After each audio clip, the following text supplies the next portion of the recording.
Now let me take a moment to introduce our speakers for today's session. Robert Hosking is the Senior Vice President, Managing Director of Search Practices. He leads LHH Knightsbridge Executive Search, Executive Interim Management, and Leadership Search practices, providing exceptional talent for our clients' broadest needs. Robert brings 25 years of experience in the staffing and recruitment industry and has held various senior leadership roles at Randstad USA and Robert Half prior to joining LHH Knightsbridge. He will be joined by Cara Danielson, Senior Vice President, Leadership Development Programs. An accomplished coach and mentor, she brings more than 15 years of expertise in designing and implementing innovative approaches to the development and measurement of talent management programs for clients across all industry sectors. Now I'll turn the presentation over to you, Robert. Great. Well, thank you very much, Bobby, and thank you everybody for joining. It's a pleasure to be here with you all today, and we look forward to spending the next 55 minutes talking about virtual onboarding and remote hiring. All right, so I'm going to run through the agenda and hit a couple of the key items that we'll be focusing on. Starting off with remote recruitment, the current hiring climate, what we're actually seeing today in the market, updating your hiring process. So what you'll need to do as an organization or think about as the world has changed and as hiring has changed in this more challenging time.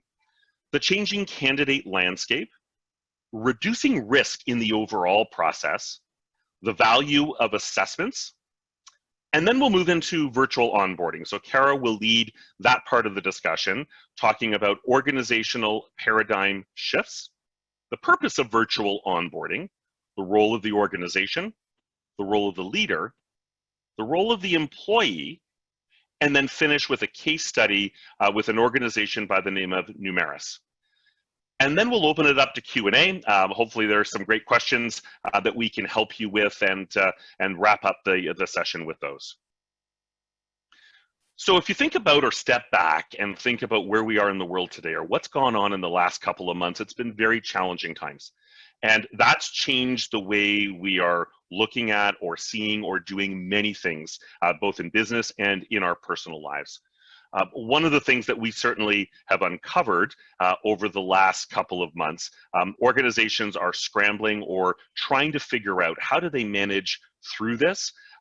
Do they need to continue to hire? Have they put hiring on hold? Is hiring something that they anticipate they'll need to do in the coming months? And what are some of the challenges or things that they need to do to be able to put into place to be able to successfully do that? So I'm going to ask a quick question, and if you can just insert your response just by number into the chat bar, and then we'll have a little quick dialogue on this. Have you ever conducted a fully remote search? And there's really 4 categories there. The first is yes, this is something my organization does often. Yes, but only on rare occasions. No, we only hire candidates we've met in person, or no, but it's under consideration, something we may think of doing. So I'll just give you kind of 30 seconds. I see the numbers tabulating, and then Bobby will share a bit of what she's seeing in the responses and maybe where people are netting out. We have lots of great feedback coming in, Robert. Just going to give it a couple more seconds here as I can see some more feedback coming in. So we do have a few yeses, so that's your 1s and your 2s. I am seeing a lot of the 3s, the 4s, but it's under consideration. Mm-hmm. Yeah. On rare occasions, lots of that coming in as well. Okay. Mm-hmm. And maybe that, you know, when you think about it, that's probably what we anticipated, and maybe why many of you are with us today, because you're looking to find out some of the things that you can do to help that and manage through that process. And it is interesting that many organizations, or some organizations, are certainly doing this today or have, because there have always been organizations that do have remote workers. So people that may be employed in different parts of the country or in certainly different cities than where the head office is, and do work or have worked predominantly fully remote. So I'm going to jump into hiring and how it's changed over the last while. And we all know that the return to normal continues to be uncertain. You know, the one word that I keep hearing that pops up all the time, and I think will be the word of 2020, is the word unprecedented. And it relates to so many things, but it certainly relates to hiring and business, because it is unprecedented. We've never been in a time when all of our workforce suddenly has started to work from home or are working remotely. Maybe we had some employees that did, and maybe we had some employees that were part-time from home, but generally, majority of the team came into the office most days throughout the week. And so this has definitely changed. And that then means that our hiring processes are no longer an option in their current form. If you think about your process, depending on where you fit in that hiring process, and what your role is. If anything was ever built out or formulated into an actual structured process, much of that talks about the in-person interview, the shaking of the hand of the person who you may be hiring next, their ability to be able to meet the team, to actually see the environment, to work within the culture or view the culture or learn the culture of the organization, because they can actually be there physically and see it. Then we move into the organizational preference for the traditional way of doing things. So there's, you know, for the reality has changed, but there may very well still be a preference to do things the way that we've always done them. And again, that could be anybody within the organization that may be involved in the process. So again, depending on your role, you may be fully bought into this and believe, yes, we can actually start somebody in the process and virtually or remotely work them through the entire hiring cycle right to an offer, and then move into virtual onboarding without ever being in an office or physically having met anybody on the team. Tough to do, a little scary, and there's some risk associated with that, and that's what we'll dive into. The next, and this is always a big concern, is the fear of making a hiring mistake. And I think that hiring mistake, it's what happens if we go through all of this and then the person starts and they aren't the right fit, or the culture doesn't suit that person. There's also a risk for the individual, for the person in the opportunity. What if I've made a mistake? I haven't been able to see the environment or meet the person that I'm reporting to other than in a video interaction. Then there's the belief that the risk associated with virtual selection and virtual onboarding are too great. And that is a worry, and that is a fear that it's too much. I'm gonna just have to delay this. We'll put it on hold. We're not gonna worry about it until things start to settle down, or at least until there's a window into the reality that I can actually meet this person personally. And then the final piece, is a contract employee the right answer for now?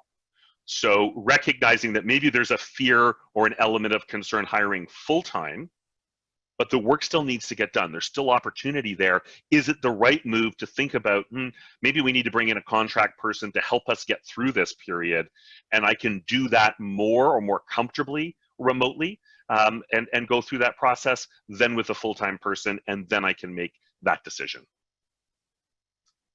So the first piece is the revisiting of your hiring process. And if you step back and think kind of what are the steps that I need to do or think about in this, the first probably is I need to rework. I need to rethink how we have typically done it.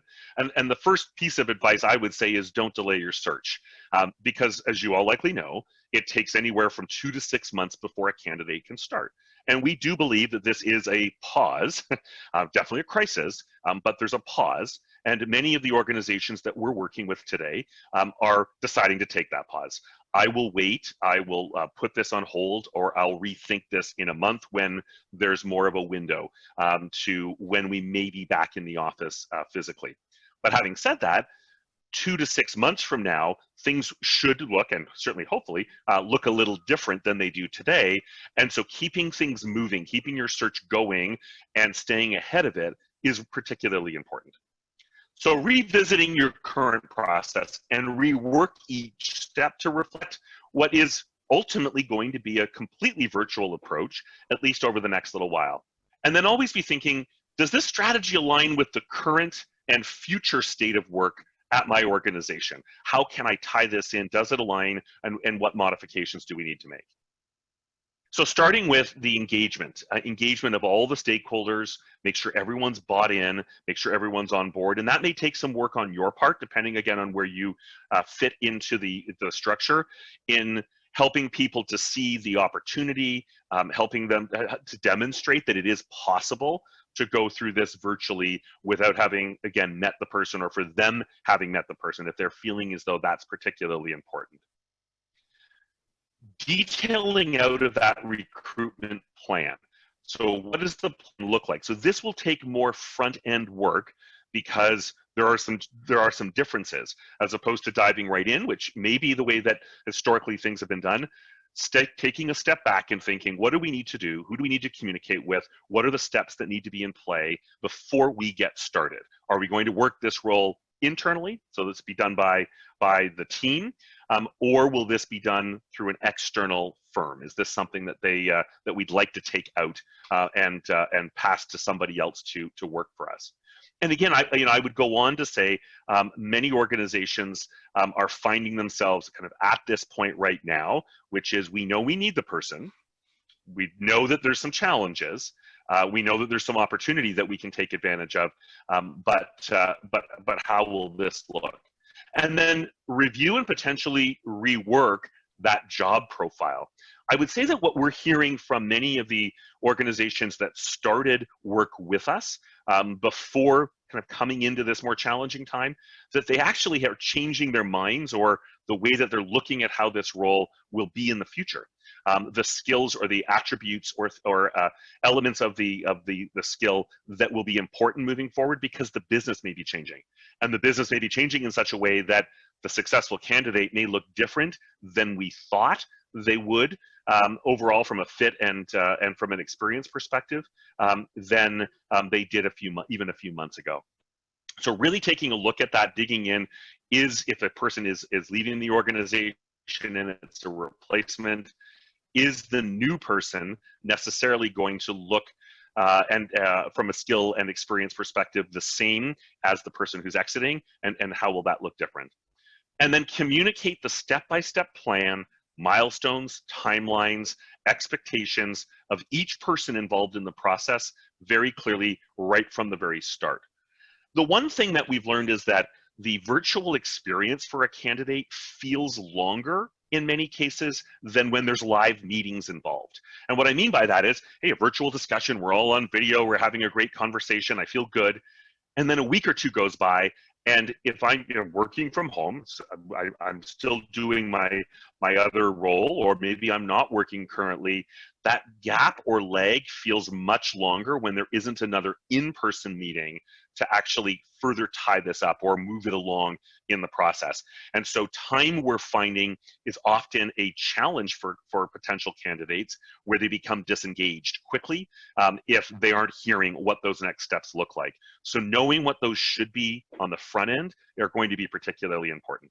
And then finally, showing your work. And what we mean by that is, this is the time to ensure that all of the details around the candidate are communicated well, communicated clearly to all of those involved, all the stakeholders, all of those in the process, whether that's your interview notes or the discussion around what those next steps. Communicate quickly, communicate visually when you're able.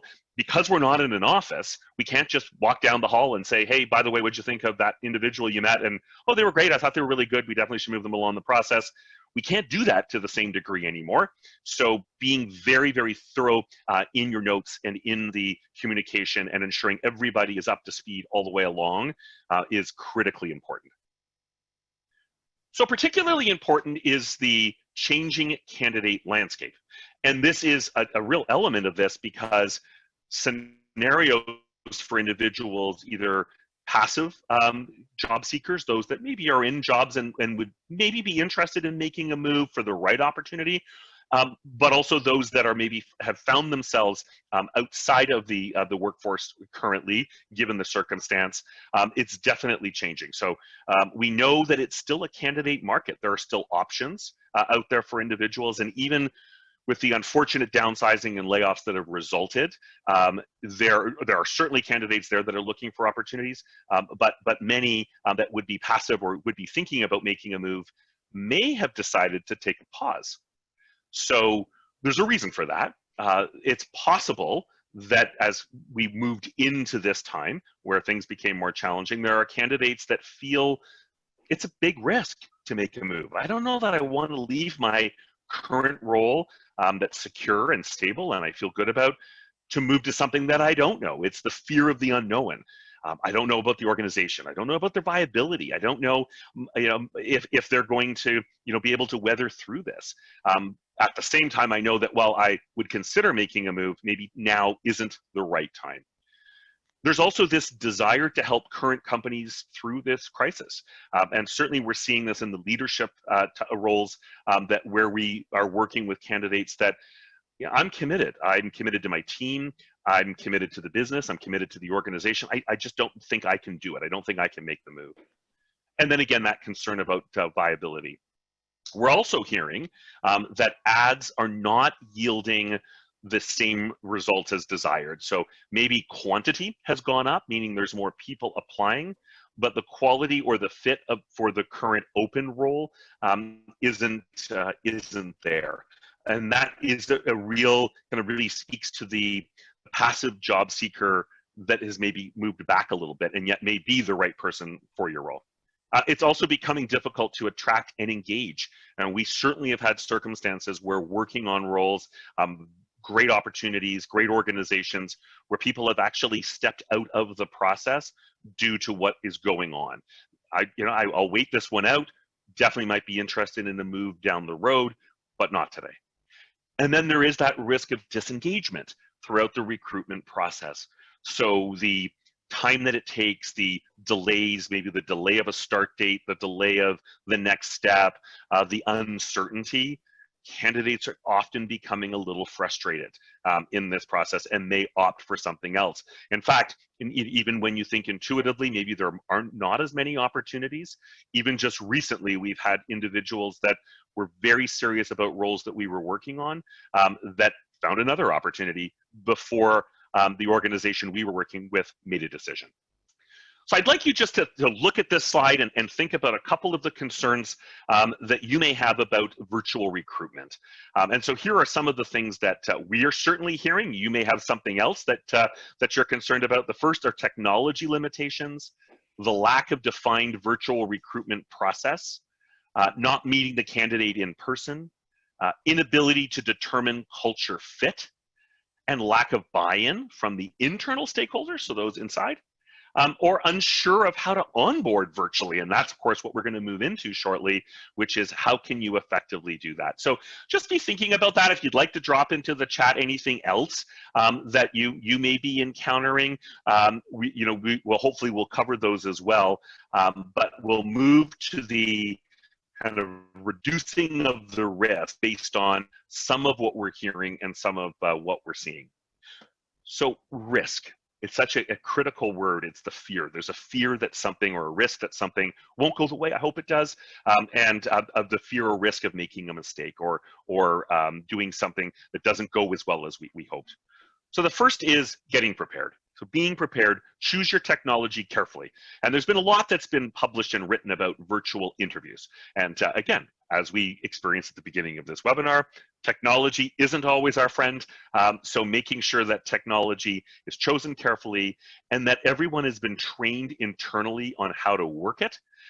And that if you have candidates that you're considering for the role, that you're providing them with some detail around how to work that technology. And it's unfortunate how many stories we keep hearing about technology that fails, frustration either on the organization, the company side, when they're trying to engage or open up the technology and they can't hear the candidate. And we had a story recently of somebody who was doing an interview and they didn't have sound and they were showing Post-it notes on the screen to try to communicate what they were asking. And that actually derails the interview process. It gets the candidate often quite stressed. Certainly the company is stressed, the hiring manager is stressed, and sets things off on the wrong foot. So training is critical. Include multiple people in the decision-making process. Round out the interview process. Maybe if the historical number of people that this person might meet would be 2 or 3, maybe they meet 3 or 4, or maybe a couple of people together. People they will be working with that may be on the team, of course, leader, senior leaders, HR, others that may be involved in the process. Because you won't have the chance to meet them personally, certainly not right away, the more people that can get to know them, the better. Create a compelling story that explains the culture and the nuances of your business. And this again speaks to the candidate piece, which is you may need to be a storyteller as it relates to your business, and that everybody involved in the process feels that story and lives that story and can explain and describe culture and environment really well, so that you can paint a picture for a candidate that may not be able to see it live.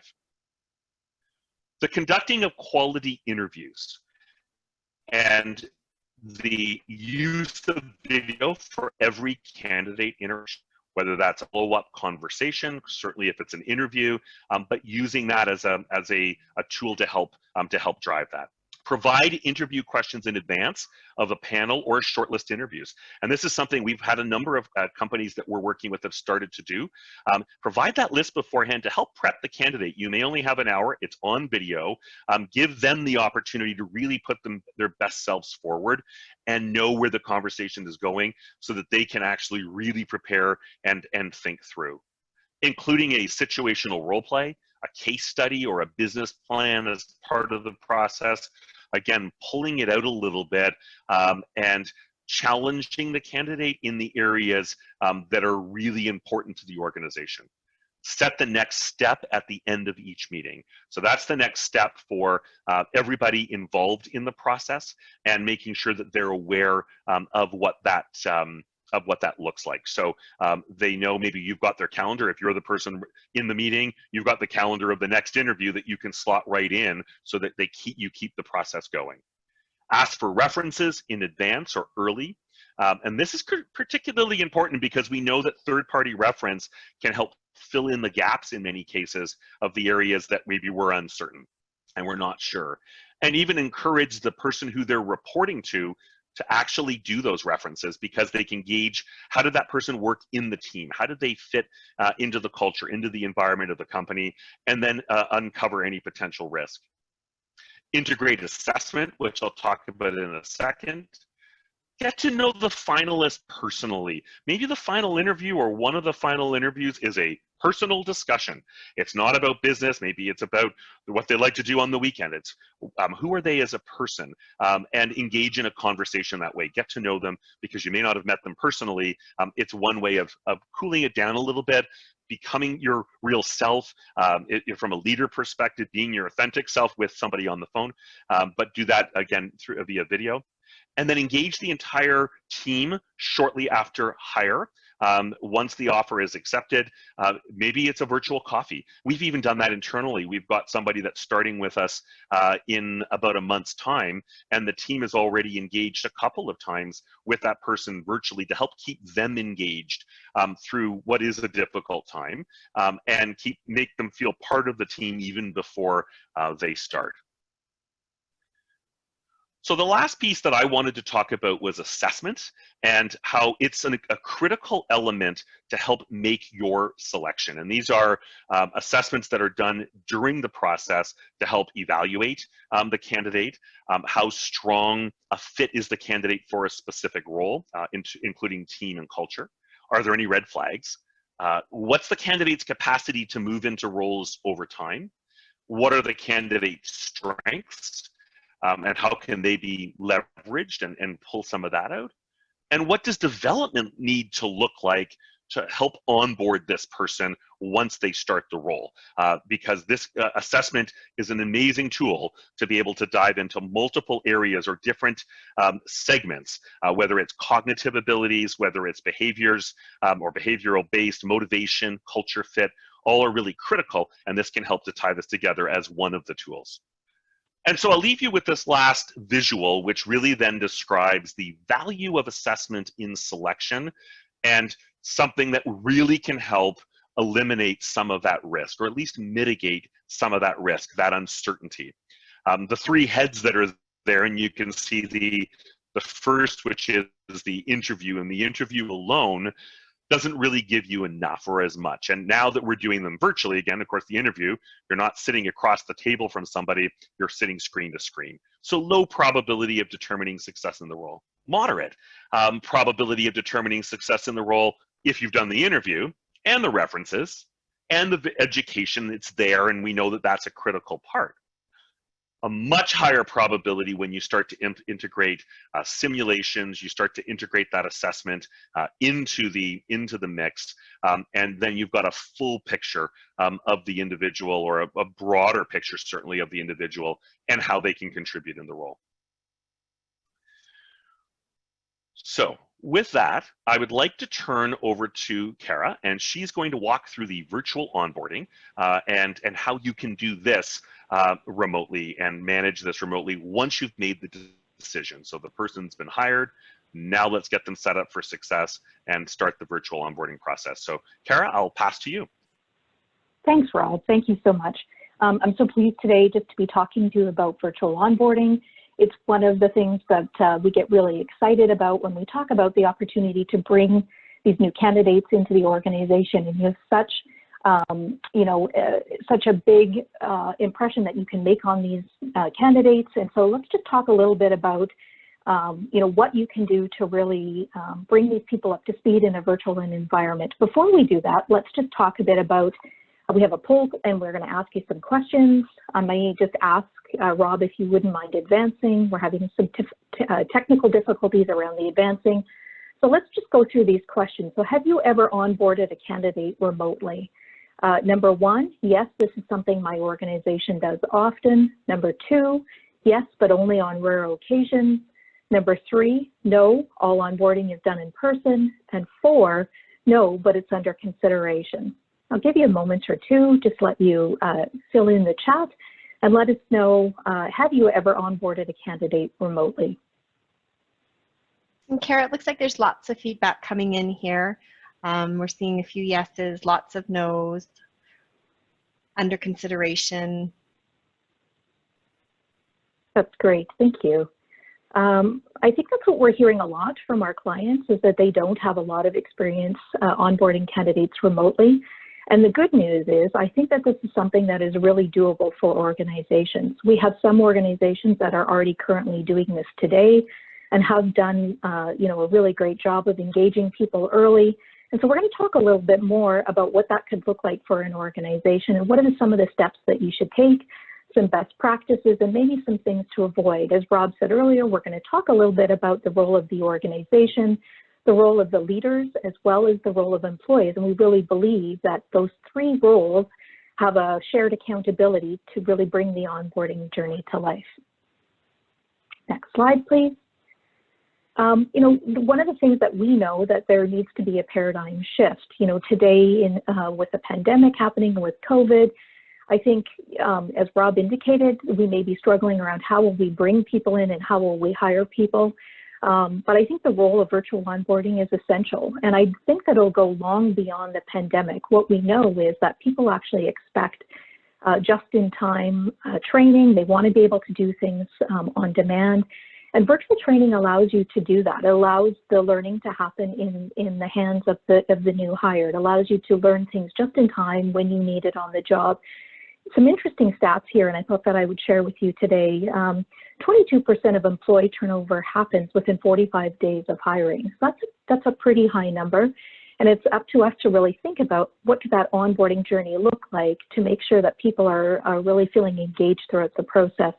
90% of employees decide whether or not to stay in the company during their first month of joining, for their first 6 months of joining. So they're already starting to think about, should I stay in this company? And so the onboarding journey, it's critical that you're thinking about more than just that first day, that first week, that first month, really to be starting to think about what does that first 6 months look like and how can I support my employee through their transition and joining our company.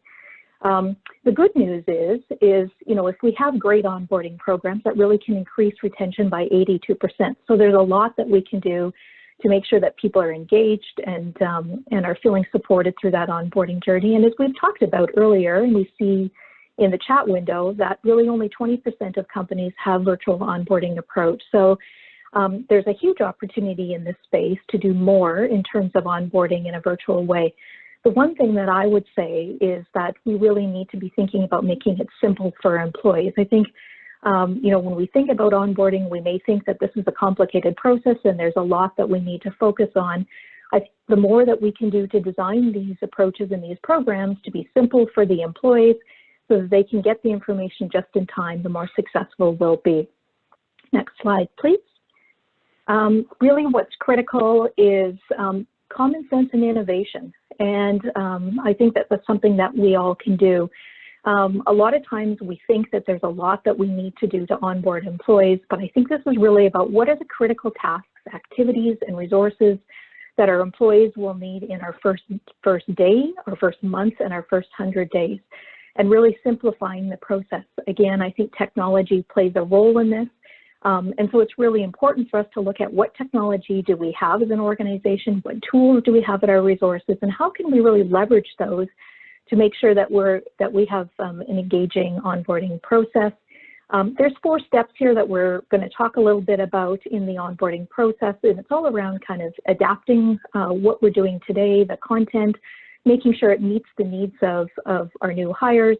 Building anticipation, I think, is a really critical step, and what we'll talk about is making sure that we're engaging the new hire right when they sign their offer. I think a lot of times as organizations, we may wait until people set foot in the door or it's their first day, and I think there's a real missed opportunity there to really leverage the hearts and the minds of our new employees before they even start. And so we'll talk a little bit about how you can engage them in that way.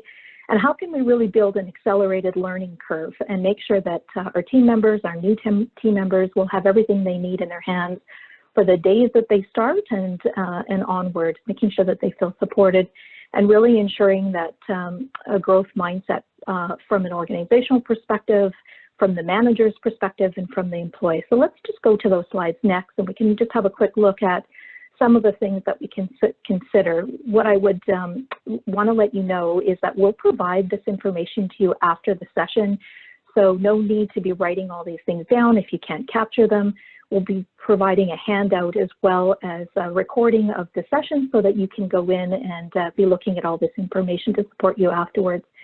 In terms of adapting the content, it's really important to define out, as I said earlier, those critical activities. We may think that there's a lot of things that we want our employees to know, but we really need to make sure that we make this simple for them. So what are the things that we think would be critical for an employee to know before they start to get them excited about joining your organization? And then what are the things that they need in their first day, their first week, and their first 6 months? Really critical, and making it available to them in a way that they can go back and revisit. You know, onboarding and joining a new company can often be overwhelming. So really critical to put this in a format that people can go back, revisit, and get this content over again when they need to, just in time. You know, we've talked about technology, really important for an organization to look at what do you have in place already? You know, do you have teleconference tools? Do you have interactive tools? Do you have Zooms and WebExes and Adobe Connect? A simple phone call is also great. So I think, you know, sometimes we think we need to have fancy technology. There's a lot of ways to stay in contact with our team members, making sure that we have constant communication. Also really critical is how will you measure success of this program? And important for you to define up front so that as you're building and thinking about the steps to the program that you've laid that out. The other, one of the most important pieces is defining out the role of the leader to support people through onboarding. So oftentimes what we've seen in organizations is we onboard an employee and we give them the tools and we give them the resources and the tools that they need and we send them on their way, but we forget the role of that leader and how that plays such a critical role for them to support. And so as you're building out and thinking about what are the critical steps for these employees as they're starting their onboarding journey, it's also really important to define out what are the critical steps for their manager and their leader, and how can they support them as they're going along the journey. Really, to build anticipation is critical. So as I've said earlier, how do we really start that engagement before the start date? What kind of things can we make available to people? some of the things that I think Rob already spoke about was really sharing the company's story. So those are important things for employees to know, so they start feeling engaged. They see a purpose and how they align to the company's values. Those would be really important. And also to share what that 100-day onboarding journey looks like. What are the steps, what are the elements, and what are the activities? In terms of the accelerated learning curve, also really important to provide everything, as I've said, just in time for the team members so that they will have the tools available to them when they start. And also to create and plan welcome sessions. So it's important to really bring people into the process so that the new hire doesn't feel all alone in the journey. So very important, if you have one or more people, to create a welcome session that you can do virtually in formats like what we're doing here today, so that people get to know other people in the organization and know who that they can contact. Also really understanding and sharing pieces about the organization, what their strategy is, what their business goals are, so that people understand how their role fits into the bigger picture. And finally, the last step is really around the growth mindset and really promoting an environment of courage, reflection, and review, and personal ownership. I think what's really important is creating a safe space for people to learn. And, we have to acknowledge up front that there could be some bumps along the way in the virtual onboarding, so we need to own that as an organization to support people as they're going through this onboarding journey, and also making sure that we're promoting these new hires to be successful. So let's move to the next slide, which is really around the role of the leader. And I won't go through all of these steps, but I think what's really important to know is that that role of the leader up front is critical to just understand and define out what is the role of the leader in the process and what will be the role-specific pieces that will be important. So defining out expectations for that new hire so that they understand what's expected of them will be really critical. When we think about that next piece around anticipation, there's some critical things I think that a manager can do or a leader can do for their employees. So we talk about the how of onboarding. Can't just leave it to the new employee to figure out how to make this work. They need to spend some time talking about how this will unfold and what this will look like for the next 100 days. The other thing that's really important, and if it's possible, is to assign a buddy. Assign somebody that they can work with, that they can talk with if they have questions, and if all possible, also really critical to assign a coach. What we know is that the success of onboarding goes up significantly if you have a coach to help you through that onboarding journey. So that's also become a really critical step. And in terms of accelerated learnings for those managers, is again, making sure that you're introducing people to key people in the organization, prioritizing what people need to know, and making sure that all the information is available. And then in terms of mindset is really, again, about creating that safe space, making sure that, that you create an open virtual door policy. So making sure that that employee can come to you at any time. They know the best ways to communicate and contact you should they have any questions. Let's move on to the role of the employee. Thank you. The role of the employee becomes very critical, and I think especially in a virtual space, probably more than ever, because there are some pieces that employee will really need to do to be accountable and to own the experience. So definitely it's a shared experience in the organization between the leader and the organization, but the employee plays a really critical role here in terms of owning their learning journey and owning their onboarding experience. And so making sure that they are communicating, working with others, making sure that they're keeping their manager up to speed on the things that they need become really important. The other piece for the employee is knowing that they have all this information at their fingertips. Also letting them go and get what they need is really important. So that really can help with the learning curve there as well. The building anticipation, I think every employee wants to be part of a company, wants to feel like that they are going to add value and that they want to align their values to the company's values. So really important to share that so that they can see how they are part of the bigger picture. And really helping and encouraging them to share their findings with their leaders.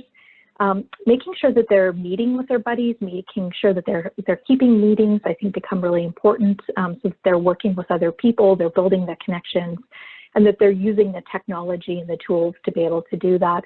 And finally, I think what's really critical is prioritizing the learning and just making sure that people feel ownership, they feel accountability, that they can go, they can make decisions, and that they can move forward in the organization. So let's just move to the next slide. Just want to talk a little bit about a company that we've worked with to help them build a virtual onboarding journey. So for those of you that may not be aware, Numeris is Canada's most trusted and authoritative source for broadcast measurement and consumer behavior data. They have offices across the country, and what was really important for them was that they wanted to have a consistent onboarding experience. So as you know, and if you have business units or you have different offices across Canada or globally, it can be challenging sometimes to make sure that the messaging is consistent. So this was one of the key pieces and success measures, was making sure that organizationally the most important things were being shared, and that we don't always have to bring people in to do that. So, you know, we can provide this information and make sure that everybody's taking it in and consuming it in a consistent fashion. There was also a lot of content being housed in different locations. So one location might do something one way and a different location might do something another way. So the virtual onboarding really helped create that consistency and the standards around, this is the way that we want to onboard people, and these are the tools and the resources. And I'm going to share with you in just a moment what the tool looks like that we've created. It something really simple, but really allowed people to be onboarded in a consistent way. You know, it wasn't possible in this case to bring people face to face. It's a costly thing to do, and in our current environment today, with a pandemic, it won't be possible, and it may not be possible for quite some time. So I think that, you know, continues to be a challenge for us. And oftentimes when you're bringing people in, you're doing things face to face, it may not even be a consistent or an efficient process. And so it can take too long in terms of onboarding people. So, you know, those were some of the challenges they were facing. And so the solution that we came up with was a 100-day onboarding journey, making sure that we had an employee version, a leader version, and then a people leader version. You know, oftentimes when you're hired to a company, you are an employee, but you may also manage a team. So you may also be a leader. And so don't forget, as you're building out your onboarding journey, to build out a version for that of being a leader. So thinking about the different hats that a new employee might wear and making sure that they have the appropriate resources in place so that they understand what's expected of them in those different roles. And then, as I spoke about earlier, just making sure that we have a people leader support resource. I think as managers and leaders, we all have good intentions and we want to be helpful, but sometimes we don't always understand what's required of us in the onboarding journey.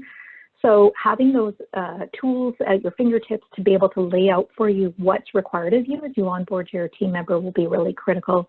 Also making sure that you do some sort of virtual welcome session to introduce that team member, that employee to the company, making sure that they're understanding the roles, the structure in the company, and how they fit in. And also just to make sure that they have the just-in-time resources to support the onboarding journey. So onboarding isn't just a snapshot in time. It's not a one-day session that you bring people into. Onboarding is a bit of a journey, and making sure that we're thinking about all the key steps along the way and what's required of that employee. And again, this, I don't think it needs to be complicated. We probably are doing these things today, but they may be done in all different ways, and they may be in people's heads. We may not have documented them. So I think there's a great opportunity now to take the things that we've been doing and document them, and how do we make them then available to these employees? And we'll talk about some ideas here in just a moment. The results of the program, I'm happy to say, is, created a consistent onboarding approach. People were engaged and really felt that they had what they needed at their fingertips when they needed it, which is really important, not just in this current day of COVID, but I think this becomes something that we should be thinking about going forward. So I would recommend that this isn't just a tool that you would use in this time, but this becomes something that can be a stepping stone for where you're going in the future as you think about onboarding your employees. It becomes a one-stop shop for all your content so that people have what they need. And then really making sure that managers are supporting, and that became a real success or a win of this program, was having that manager involved more consistently, which I think also can drive team member engagement right from the beginning. You know, when we talked in the beginning about the stats and about how people make decisions to leave the company within their first 6 months, but the number was really high. And I think your manager plays such a critical role, and we want to make sure that they also have the tools in place to support people as they're starting on that journey. The great news about this particular program that we worked together with Numeris on is that it did win a Brandon Hall Award. And what I'm going to show you in a minute is that it doesn't have to be complicated. So it just doesn't have to be costly. It doesn't have to be complicated.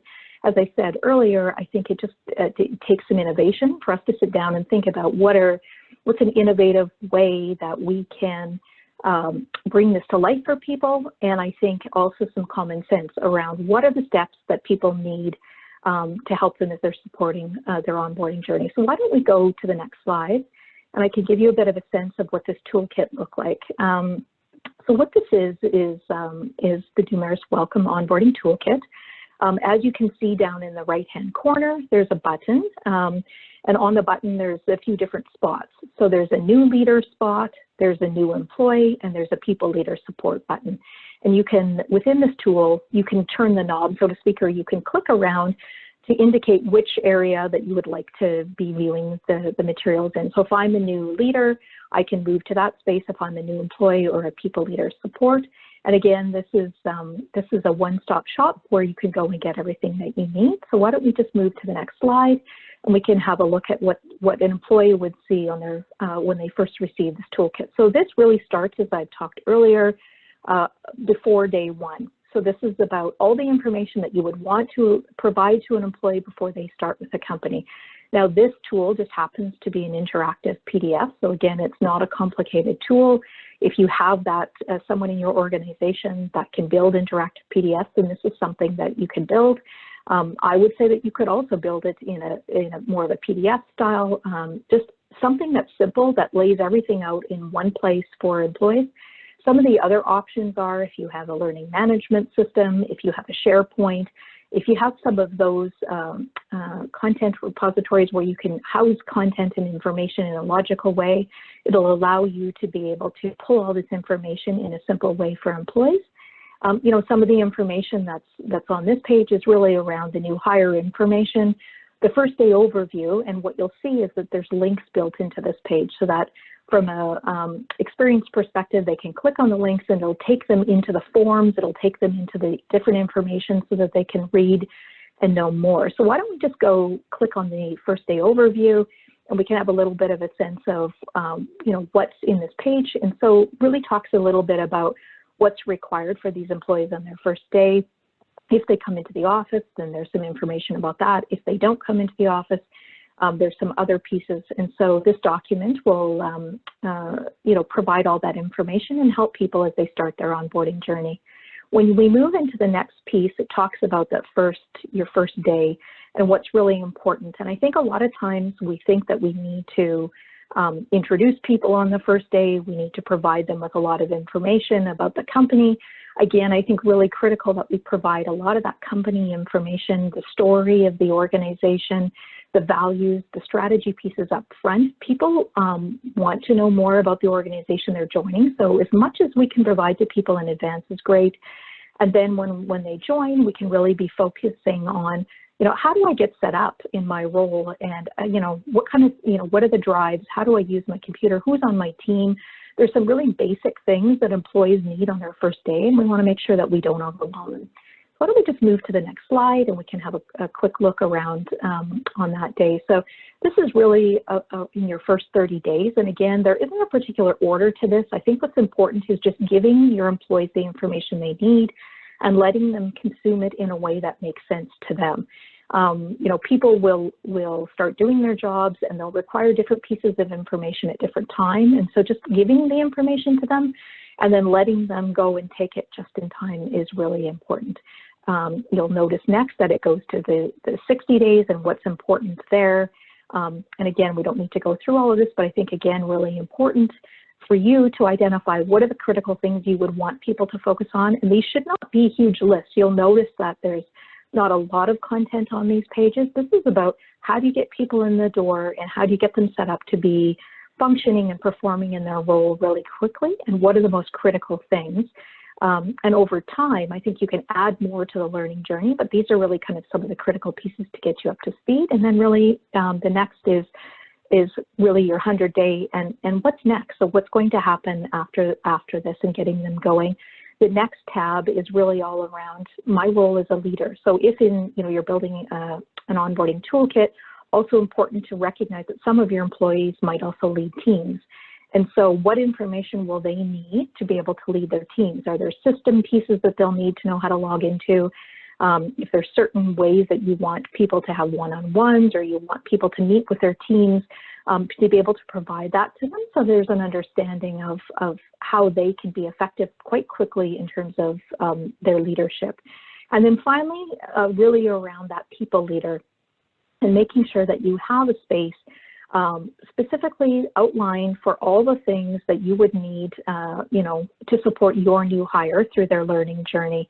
Those things should really mirror that of the new employee. So what you've laid out for your new team member, you would need to also mirror those things for the people leader so that they have the supporting pieces to be able to support their new team member.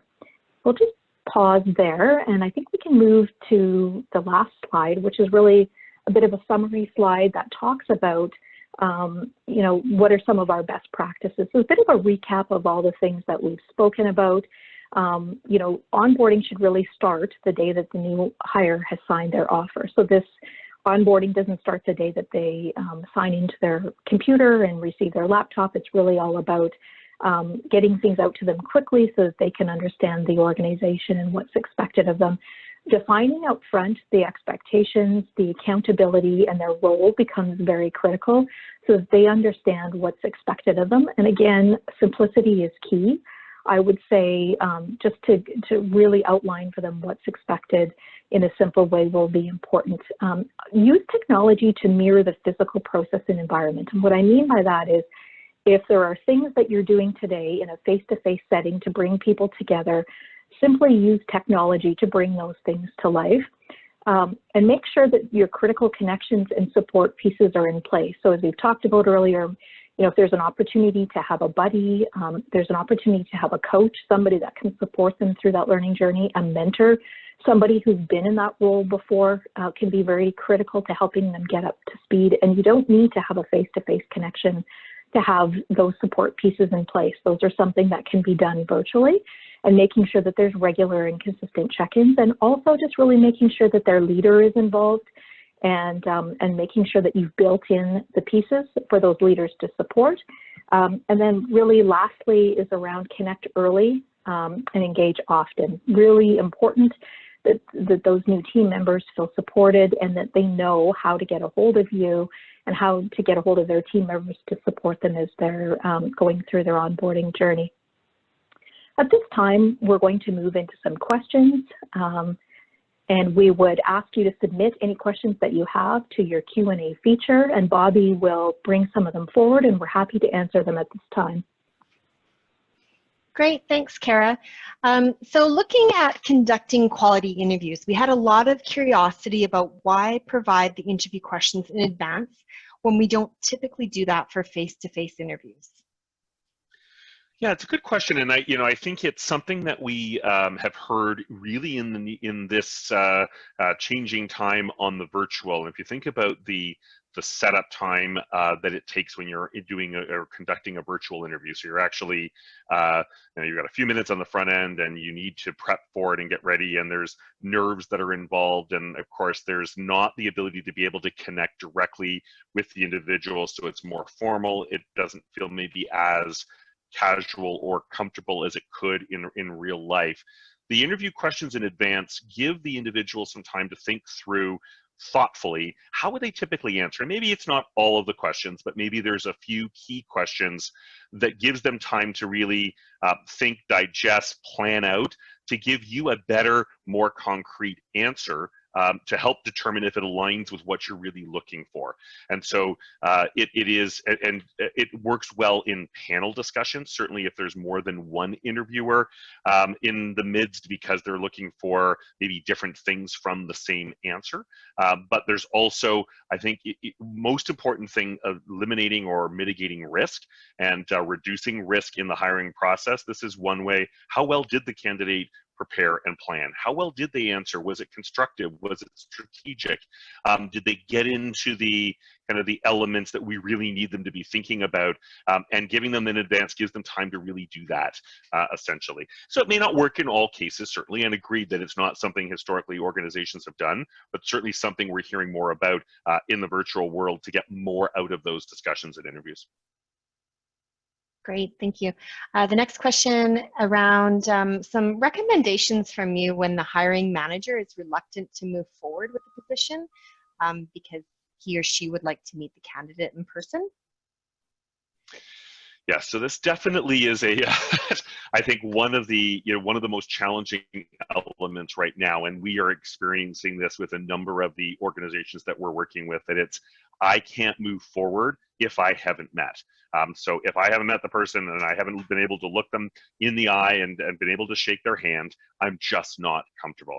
And I think that's where kind of embracing that leader or helping them to navigate through that virtual technology, how you can really get to know somebody via video and different kind of interactions, why that discussion, that personal interaction is really important. So setting up time for that leader and the individual, the candidate, the finalist, to do a chat that looks more like a virtual coffee.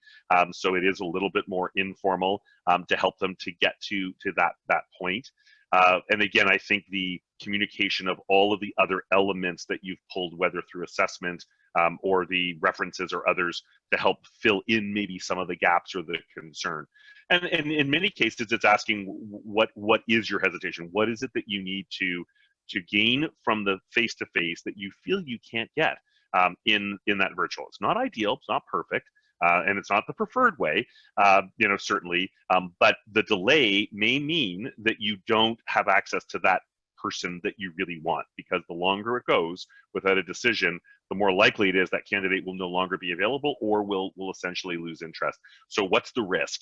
If the risk is great, we really want this person, we really like them, they're the right person, but it's going to take us a month before we can get them face-to-face with our leader, and that will mean we lose them. Giving them that visual or that what if can sometimes help to change. And then I would certainly say, as soon as they can get time face-to-face, once they've started, make sure that that time is set up and really well orchestrated so they can become comfortable with one another. I will say this, and it's unusual and it's a little different, but we have heard of a few examples of organizations and candidates that feel very much the same, where they've actually inserted an out clause in the offer. And that an out clause is driven around what happens if we get together and we don't click. As a senior leader and a new member of the organization, of the senior leadership team, what happens if this doesn't work or doesn't fit? Both need to agree, and we've not done this, but it is something we've recently heard has happened in a few cases because they needed the person on board very quickly. Great, thank you, Robert. This next question is around onboarding. Is it preferable to have a separate coach for the new hire, or can the manager serve as the coach as well?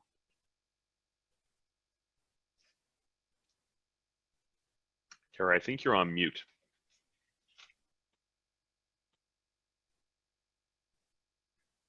Can you hear me now? Yes. Yeah? Okay. Sorry about that, folks. I think that's a great question, so thank you for that. I think certainly, the manager can play the role of the coach, and we see that in organizations. I think that there's some real added value in having an external coach that may not necessarily know the organization, but could really guide the new hire as they're working through the process.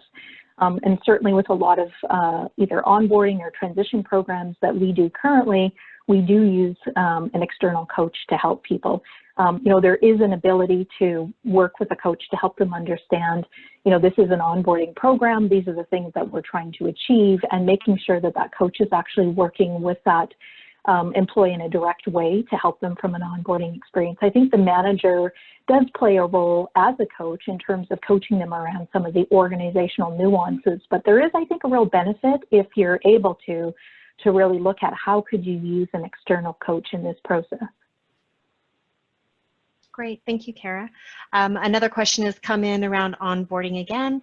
Looking at if this is a good approach for integrating many employees at the same time. Yeah, I think it is. I think it is actually a really great tool. And I think the benefit of using a tool like this is once you have the process and the structure sent up, it becomes something that you can use either for a group of many, and that really ensure that you're having a consistent approach across, that people are getting the same information. But it also really allows you to support, when you have fewer amounts of people. And I know some organizations we work with have, sometimes 1 and 2 people starting, and sometimes the effort of doing all the in-person and the in-class sessions can be difficult. And so having a just-in-time tool can be great. Great, thank you. Another question around onboarding. Do you find that employees, managers stop using the electronic tools, and what are some good ways to hold them accountable? And what extended with that is, what does a successful 100-day onboarding look like? Mm-hmm. I think, so there's a couple of things that we've done in the past. Number one, I think that if this is done from the top of the house, so all leaders are going through this as part of, this is your role, this is your, to help onboard your employee. So if it's really reinforced and leaders are held accountable by their leaders, I think that's one good way to do it. I think another fun way to do it, and some things that we've done before, is around almost building in a bit of gamification or badging. So as we all know, we all like a little bit of healthy challenge and competitiveness, and we all like our Fitbits and all those things. So there's a way to actually integrate in some badging and track around when managers are supporting, you're completing badges, employees are also doing the same thing. So that's also a fun way to do it. I think it also can be part of a performance plan, right? And part of your role as a leader is to support your employees, and that means it's that's part of your performance objective. So I think, the more that we can integrate it into an employee's processes and the way that we're managing the business, I think managers will become more accountable to do it. Great, thank you. And now more with the recruiting. What can be the specific terms on an out clause in the offer of employment? So that's a good question, and I'll be honest, because we've not had an opportunity to do this, and it hasn't come up yet for us, although I think there are certainly some organizations that may be thinking about this. My understanding is it needs to be more around a mutual agreement that the fit isn't necessarily there between the two individuals. So that it isn't either number one on the candidate side, the organization that I either thought or culturally it doesn't necessarily align, or I don't have that connection with my leader and I didn't have the opportunity to do that, and the same is true on the company side. I don't know what those could look like other than that in terms of the kind of the other piece, and as far as how would we exit and what would that look like, especially if somebody is leaving a role to come to this role, because that means they've given up an opportunity to come to a new one. There would likely need to be some exit compensation or something along those lines as well for the candidate, because they've left one role for something that didn't necessarily work out and they knew it was a risk from the very beginning. One of the things that we have heard, and this is where this can help bridge that, if the successful finalist isn't currently in an opportunity, so isn't currently employed, or would be willing to leave their current situation for a contract role, that actually is becoming something we're hearing more about, where to bring the person on board, we haven't been able to meet them personally. We do believe they're the right person. We want to invest in this person, but bring them on for a defined period of time because the role is critical and the need is there and the function is there. And then once we're all back and we're all doing what we need to do, or at least some semblance of normal, then we're in a position to really assess, is this the right person for the full-time role? We believe they are. But that's one way of bridging potentially, if it's an option, if it's a possibility, and it would need to work for both, but can work at all levels within the organization, and certainly something we're hearing more about. Great, thank you. And being mindful of time, we have time for one more question. And this is again around recruiting. Can you offer up any tips on how to get to know a candidate virtually? Any video tips that have worked well for you? Yes, so I would certainly say to try to bring the conversation down to a more personal, more informal feel, and I think video can feel sometimes much. You feel, oh my gosh, I need to be much more in my sort of focused and very professional and answer questions the right way. But I think setting that stage is really important. This discussion is really to get to know one another, and let's have some time together. Let's do a virtual coffee, and if our cameras, a camera should be on, and you don't need to be dressed in a suit. You don't need to be, be yourself, be who you are. Introduce to the family pet, your kids, all of those elements make people human, and I think that's important to draw that in. Certainly for the finalist candidate, as you get to know more about that person. I think sharing videos on doesn't need to be a virtual background like the one I've got. It can absolutely be in their home. Have some questions obviously around getting to know them, and ask for them to have questions for you to get to know you, and things that would be important to them, and really important as their leader. What would be important? What are the questions around that? So share that dialogue, keep it open, but I think informal, casual, and we've certainly heard that that's worked quite well. Great. Thank you, Robert. And thank you, everyone, for your great questions. We are now out of time. Now back to Robert for closing comments. Great. Well, thank you very, very much, everybody, for attending today. We were delighted to be able to host the webinar and share some of our experience and what we're hearing and what we're seeing. Hopefully, you all have some great takeaways and some things that you can action. Certainly, please don't hesitate to reach out if there's anything else that's on your mind. We're always happy to answer questions and follow up.